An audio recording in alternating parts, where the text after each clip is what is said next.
ವಿರುದ್ಧದ ಷಡ್ಯಂತರ ಪ್ರಕರಣಕ್ಕೆ ಸಂಬಂಧಪಟ್ಟಂತೆ ಇವತ್ತಾಗಿರೋದು ಒಂದು ಕಡೆ ಚಿನ್ನಯ್ಯ ಅಲಿಯಾಸ್ ಮಾಸ್ಕ್ ಮ್ಯಾನ್ ನ್ಯಾಯಾಧೀಶರ ಮುಂದೆ ಕಣ್ಣೀರಿಟ್ಟಿದ್ದಾನೆ.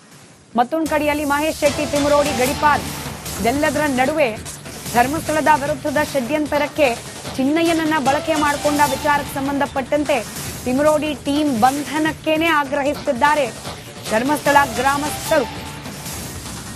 ತಿಮರೋಡಿ ಟೀಮ್ ಅವರನ್ನ ಬಂಧಿಸಬೇಕು ಅಂತ ಹೇಳಿ ಆಗ್ರಹಿಸಿದ್ದಾರೆ ಧರ್ಮಸ್ಥಳದ ಗ್ರಾಮ ಪಂಚಾಯಿತಿಯ ಮಾಜಿ ಅಧ್ಯಕ್ಷ ಕೇಶವಗೌಡ.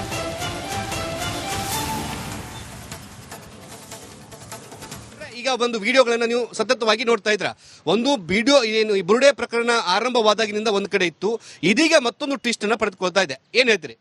ನೋಡಿ, ಎಲ್ಲವೂ ಇದು ಸುಳ್ಳುಗಳ ಕಂತೆ, ಒಂದು ಸುಳ್ಳುಗಳ ಬೆಟ್ಟವನ್ನೇ ತಂದು ಅದನ್ನು ಅಗೆಯುವಂತ ಕೆಲಸವನ್ನು ಮಾಡ್ತಾ ಇದ್ದಾರೆ. ಯಾಕೆಂತ ಹೇಳಿದ್ರೆ, ಆ ವ್ಯಕ್ತಿ ಏನಿದನೋ ಅವನು ಪ್ರೆಸ್ ರಿಲೀಸ್ ಅಲ್ಲಿ ಅವತ್ತು ವಕೀಲರ ಮೂಲಕ ಏನು ಹೇಳ್ತಾನೆ ಅಂತ ಹೇಳಿದ್ರೆ, ನಾನು 2014 ಇಸ್ವಿಯಿಂದ ಇಲ್ಲಿಂದ ಹೋದವನು, ಕೆಲಸ ಬಿಟ್ಟು ಹೋದವನು, ಧರ್ಮಸ್ಥಳಕ್ಕೆ ಬರಲೇ ಇಲ್ಲ.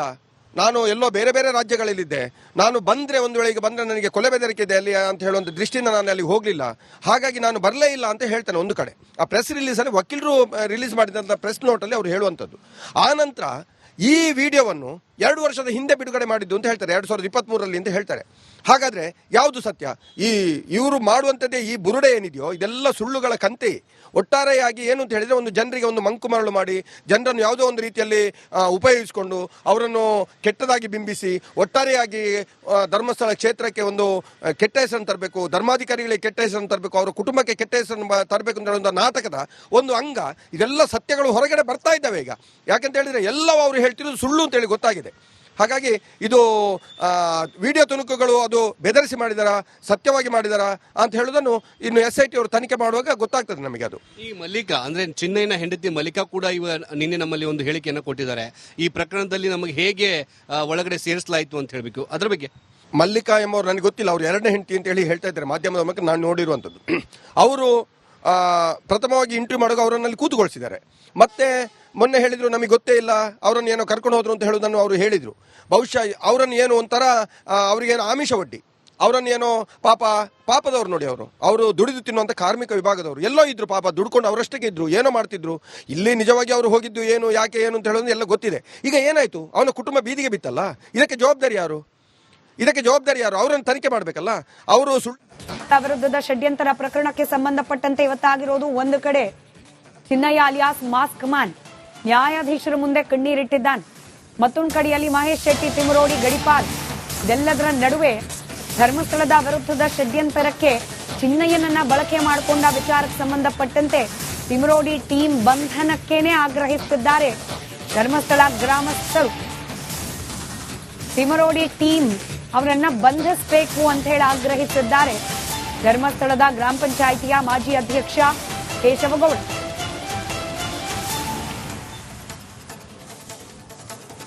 ಈಗ ಒಂದು ವಿಡಿಯೋಗಳನ್ನ ನೀವು ಸತತವಾಗಿ ನೋಡ್ತಾ ಇದ್ರ. ಒಂದು ವಿಡಿಯೋ ಏನು ಈ ಬುರುಡೆ ಪ್ರಕರಣ ಆರಂಭವಾದಾಗಿನಿಂದ ಒಂದ್ ಕಡೆ ಇತ್ತು, ಇದೀಗ ಮತ್ತೊಂದು ಟ್ವಿಸ್ಟ್ ಅನ್ನ ಪಡೆದುಕೊಳ್ತಾ ಇದೆ. ಏನ್ ಹೇಳ್ತೀರಿ? ನೋಡಿ, ಎಲ್ಲವೂ ಇದು ಸುಳ್ಳುಗಳ ಕಂತೆ, ಒಂದು ಸುಳ್ಳುಗಳ ಬೆಟ್ಟವನ್ನೇ ತಂದು ಅದನ್ನು ಅಗೆಯುವಂಥ ಕೆಲಸವನ್ನು ಮಾಡ್ತಾ ಇದ್ದಾರೆ. ಯಾಕೆಂತ ಹೇಳಿದ್ರೆ, ಆ ವ್ಯಕ್ತಿ ಏನಿದನೋ ಅವನು ಪ್ರೆಸ್ ರಿಲೀಸಲ್ಲಿ ಅವತ್ತು ವಕೀಲರ ಮೂಲಕ ಏನು ಹೇಳ್ತಾನೆ ಅಂತ ಹೇಳಿದ್ರೆ, ನಾನು 2014 ಇಸ್ವಿಯಿಂದ ಇಲ್ಲಿಂದ ಹೋದವನು, ಕೆಲಸ ಬಿಟ್ಟು ಹೋದವನು, ಧರ್ಮಸ್ಥಳಕ್ಕೆ ಬರಲೇ ಇಲ್ಲ. ನಾನು ಎಲ್ಲೋ ಬೇರೆ ಬೇರೆ ರಾಜ್ಯಗಳಲ್ಲಿದ್ದೆ. ನಾನು ಬಂದರೆ ಒಂದು ವೇಳೆಗೆ ಬಂದರೆ ನನಗೆ ಕೊಲೆ ಬೆದರಿಕೆ ಇದೆ ಅಲ್ಲಿ ಅಂತ ಹೇಳುವಂಥ ದೃಷ್ಟಿಯಿಂದ ನಾನು ಅಲ್ಲಿಗೆ ಹೋಗಲಿಲ್ಲ. ಹಾಗಾಗಿ ನಾನು ಬರಲೇ ಇಲ್ಲ ಅಂತ ಹೇಳ್ತಾನೆ ಒಂದು ಕಡೆ. ಆ ಪ್ರೆಸ್ ರಿಲೀಸಲ್ಲಿ ವಕೀಲರು ರಿಲೀಸ್ ಮಾಡಿದಂಥ ಪ್ರೆಸ್ ನೋಟಲ್ಲಿ ಅವರು ಹೇಳುವಂಥದ್ದು. ಆ ನಂತರ ಈ ವಿಡಿಯೋವನ್ನು 2 ವರ್ಷದ ಹಿಂದೆ ಬಿಡುಗಡೆ ಮಾಡಿದ್ದು ಅಂತ ಹೇಳ್ತಾರೆ, 2023ರಲ್ಲಿ ಅಂತ ಹೇಳ್ತಾರೆ. ಹಾಗಾದ್ರೆ ಯಾವುದು ಸತ್ಯ? ಇವರು ಮಾಡುವಂಥದ್ದೇ ಈ ಬುರುಡೆ ಏನಿದೆಯೋ ಇದೆಲ್ಲ ಸುಳ್ಳುಗಳ ಕಂತೆ. ಒಟ್ಟಾರೆಯಾಗಿ ಏನು ಅಂತ ಹೇಳಿದ್ರೆ, ಒಂದು ಜನರಿಗೆ ಒಂದು ಮಂಕು ಮರಳು ಮಾಡಿ ಜನರನ್ನು ಯಾವುದೋ ಒಂದು ರೀತಿಯಲ್ಲಿ ಉಪಯೋಗಿಸಿಕೊಂಡು ಅವರನ್ನು ಕೆಟ್ಟದಾಗಿ ಬಿಂಬಿಸಿ ಒಟ್ಟಾರೆಯಾಗಿ ಧರ್ಮಸ್ಥಳ ಕ್ಷೇತ್ರಕ್ಕೆ ಒಂದು ಕೆಟ್ಟ ಹೆಸರನ್ನು ತರಬೇಕು, ಧರ್ಮಾಧಿಕಾರಿಗಳಿಗೆ ಕೆಟ್ಟ ಹೆಸರನ್ನು ತರಬೇಕು, ಅವರ ಕುಟುಂಬಕ್ಕೆ ಕೆಟ್ಟ ಹೆಸರನ್ನು ತರಬೇಕು ಅಂತ ಹೇಳುವಂಥ ನಾಟಕದ ಒಂದು ಅಂಗ. ಇದೆಲ್ಲ ಸತ್ಯಗಳು ಹೊರಗಡೆ ಬರ್ತಾ ಇದ್ದಾವೆ ಈಗ.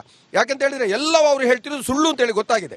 ಹಾಗಾಗಿ ಇದು ವಿಡಿಯೋ ತುಣುಕುಗಳು ಅದು ಬೆದರಿಸಿ ಮಾಡಿದಾರ, ಸತ್ಯವಾಗಿ ಮಾಡಿದಾರ ಅಂತ ಹೇಳುವುದನ್ನು ಇನ್ನು SIT ಅವರು ತನಿಖೆ ಮಾಡುವಾಗ ಗೊತ್ತಾಗ್ತದೆ ನಮಗೆ. ಅದು ಈ ಮಲ್ಲಿಕಾ ಅಂದ್ರೆ ಚಿನ್ನಯ್ಯನ ಹೆಂಡತಿ ಮಲ್ಲಿಕಾ ಕೂಡ ನಿನ್ನೆ ನಮ್ಮಲ್ಲಿ ಒಂದು ಹೇಳಿಕೆಯನ್ನು ಕೊಟ್ಟಿದ್ದಾರೆ. ಈ ಪ್ರಕರಣದಲ್ಲಿ ನಮಗೆ ಹೇಗೆ ಒಳಗಡೆ ಸೇರಿಸಲಾಯಿತು ಅಂತ ಹೇಳಬೇಕು, ಅದ್ರ ಬಗ್ಗೆ. ಮಲ್ಲಿಕಾ ಎಂಬವ್ರು ನನಗೆ ಗೊತ್ತಿಲ್ಲ, ಅವ್ರು ಎರಡನೇ ಹೆಂಡತಿ ಅಂತ ಹೇಳಿ ಹೇಳ್ತಾ ಇದ್ದಾರೆ ಮಾಧ್ಯಮದ ಮೂಲಕ ನಾನು ನೋಡಿರುವಂಥದ್ದು. ಅವರು ಪ್ರಥಮವಾಗಿ ಇಂಟರ್ವ್ಯೂ ಮಾಡುವಾಗ ಅವರನ್ನಲ್ಲಿ ಕೂತುಗೊಳಿಸಿದ್ದಾರೆ. ಮತ್ತೆ ಮೊನ್ನೆ ಹೇಳಿದ್ರು ನಮಗೆ ಗೊತ್ತೇ ಇಲ್ಲ, ಅವರನ್ನು ಏನೋ ಕರ್ಕೊಂಡು ಹೋದ್ರು ಅಂತ ಹೇಳೋದನ್ನು ಅವರು ಹೇಳಿದರು. ಬಹುಶಃ ಅವರನ್ನು ಏನು ಒಂಥರ ಅವರಿಗೇನೋ ಆಮಿಷ ಒಡ್ಡಿ ಅವರನ್ನೇನೋ ಪಾಪದವ್ರು ನೋಡಿ, ಅವರು ದುಡಿದು ತಿನ್ನುವಂಥ ಕಾರ್ಮಿಕ ವಿಭಾಗದವರು ಎಲ್ಲೋ ಇದ್ರು, ಪಾಪ ದುಡ್ಕೊಂಡು ಅವರಷ್ಟಕ್ಕೆ ಇದ್ರು, ಏನೋ ಮಾಡ್ತಿದ್ರು. ಇಲ್ಲಿ ನಿಜವಾಗಿ ಅವರು ಹೋಗಿದ್ದು ಏನು, ಯಾಕೆ ಏನು ಅಂತ ಹೇಳೋದು ಎಲ್ಲ ಗೊತ್ತಿದೆ. ಈಗ ಏನಾಯ್ತು, ಅವನ ಕುಟುಂಬ ಬೀದಿಗೆ ಬಿತ್ತಲ್ಲ, ಇದಕ್ಕೆ ಜವಾಬ್ದಾರಿ ಯಾರು? ಅವರನ್ನು ತನಿಖೆ ಮಾಡಬೇಕಲ್ಲ. ಅವರು ವಿರುದ್ಧದ ಷಡ್ಯಂತರ ಪ್ರಕರಣಕ್ಕೆ ಸಂಬಂಧಪಟ್ಟಂತೆ ಇವತ್ತಾಗಿರೋದು. ಒಂದು ಕಡೆ ಚಿನ್ನಯ್ಯ ಅಲಿಯಾಸ್ ಮಾಸ್ಕ್ ಮ್ಯಾನ್ ನ್ಯಾಯಾಧೀಶರ ಮುಂದೆ ಕಣ್ಣೀರಿಟ್ಟಿದ್ದಾನೆ. ಮತ್ತೊಂದು ಕಡೆಯಲ್ಲಿ ಮಹೇಶ್ ಶೆಟ್ಟಿ, ತಿಮರೋಡಿ, ಗಡಿಪಾಲ್. ಇದೆಲ್ಲದರ ನಡುವೆ ಧರ್ಮಸ್ಥಳದ ವಿರುದ್ಧದ ಷಡ್ಯಂತರಕ್ಕೆ ಚಿನ್ನಯ್ಯನನ್ನ ಬಳಕೆ ಮಾಡಿಕೊಂಡ ವಿಚಾರಕ್ಕೆ ಸಂಬಂಧಪಟ್ಟಂತೆ ತಿಮರೋಡಿ ಟೀಮ್ ಬಂಧನಕ್ಕೇನೆ ಆಗ್ರಹಿಸುತ್ತಿದ್ದಾರೆ ಧರ್ಮಸ್ಥಳ ಗ್ರಾಮಸ್ಥರು.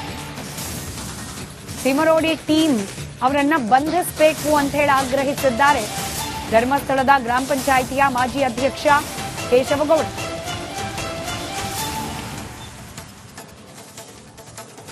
ಈಗ ಒಂದು ವಿಡಿಯೋಗಳನ್ನ ನೀವು ಸತತವಾಗಿ ನೋಡ್ತಾ ಇದ್ರ. ಒಂದು ವಿಡಿಯೋ ಏನು ಈ ಬುರುಡೆ ಪ್ರಕರಣ ಆರಂಭವಾದಾಗಿನಿಂದ ಒಂದು ಕಡೆ ಇತ್ತು, ಇದೀಗ ಮತ್ತೊಂದು ಟ್ವಿಸ್ಟ್ ಅನ್ನ ಪಡೆದುಕೊಳ್ತಾ ಇದೆ. ಏನ್ ಹೇಳ್ತೀರಿ?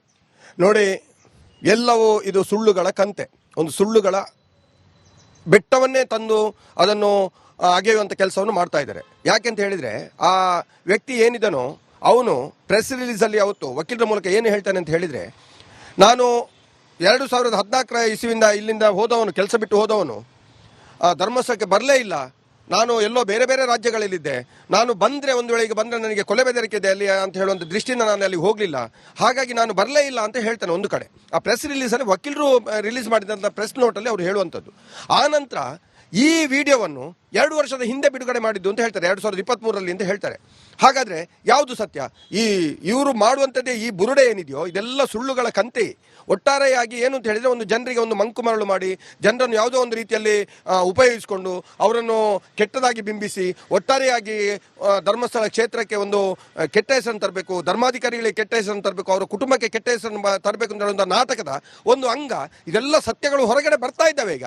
ಯಾಕೆಂತ ಹೇಳಿದರೆ ಎಲ್ಲವೂ ಅವರು ಹೇಳ್ತಿರೋದು ಸುಳ್ಳು ಅಂತೇಳಿ ಗೊತ್ತಾಗಿದೆ. ಹಾಗಾಗಿ ಇದು ವಿಡಿಯೋ ತುಣುಕುಗಳು ಅದು ಬೆದರಿಸಿ ಮಾಡಿದಾರ, ಸತ್ಯವಾಗಿ ಮಾಡಿದಾರ ಅಂತ ಹೇಳೋದನ್ನು ಇನ್ನು SIT ಅವರು ತನಿಖೆ ಮಾಡುವಾಗ ಗೊತ್ತಾಗ್ತದೆ ನಮಗೆ. ಅದು ಈ ಮಲ್ಲಿಕಾ ಅಂದ್ರೆ ಚಿನ್ನಯ್ಯನ ಹೆಂಡತಿ ಮಲ್ಲಿಕಾ ಕೂಡ ನಿನ್ನೆ ನಮ್ಮಲ್ಲಿ ಒಂದು ಹೇಳಿಕೆಯನ್ನು ಕೊಟ್ಟಿದ್ದಾರೆ. ಈ ಪ್ರಕರಣದಲ್ಲಿ ನಮಗೆ ಹೇಗೆ ಒಳಗಡೆ ಸೇರಿಸಲಾಯಿತು ಅಂತ ಹೇಳಬೇಕು, ಅದ್ರ ಬಗ್ಗೆ. ಮಲ್ಲಿಕಾ ಎಂಬವ್ರು ನನಗೆ ಗೊತ್ತಿಲ್ಲ, ಅವ್ರು ಎರಡನೇ ಹೆಂಡತಿ ಅಂತ ಹೇಳಿ ಹೇಳ್ತಾ ಇದ್ದಾರೆ ಮಾಧ್ಯಮದ ಮೂಲಕ ನಾನು ನೋಡಿರುವಂಥದ್ದು. ಅವರು ಪ್ರಥಮವಾಗಿ ಇಂಟರ್ವ್ಯೂ ಮಾಡುವಾಗ ಅವರನ್ನಲ್ಲಿ ಕೂತುಗೊಳಿಸಿದ್ದಾರೆ. ಮತ್ತೆ ಮೊನ್ನೆ ಹೇಳಿದ್ರು ನಮಗೆ ಗೊತ್ತೇ ಇಲ್ಲ, ಅವರನ್ನು ಏನೋ ಕರ್ಕೊಂಡು ಹೋದ್ರು ಅಂತ ಹೇಳೋದನ್ನು ಅವರು ಹೇಳಿದರು.